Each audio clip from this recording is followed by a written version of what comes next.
தியானத்தின் மனோசக்தியின் ரகசியம்.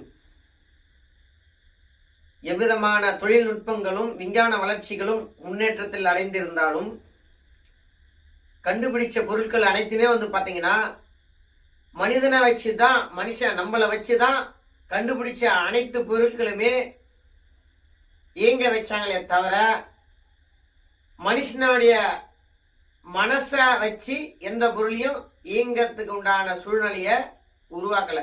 அதாவது எந்த கண்டுபிடிச்ச பொருள் எல்லாமே நம்ம போய் தான் ஆப்ரேட் பண்ணணும். இப்ப போன்ல நம்ம பேச ஹலோ சொல்றோம், வேலை செய்யுது. ஆனா மனசுக்குள்ள நம்ம ஹலோ சொன்னா அந்த போன் இயங்கமானா இயங்காது. மனசுல நினைச்சா ஒரு விஷயம் நடக்குமானா கண்டுபிடிச்ச பொருள் எதுவும் நடக்காது. ஆனா மனோசக்தி என்னக்கூடிய தியானத்தில் கொண்டாடக்கூடிய அந்த பயிற்சியின் மூலியமா இந்த உலகத்தையே நீங்க இயக்கலாம்.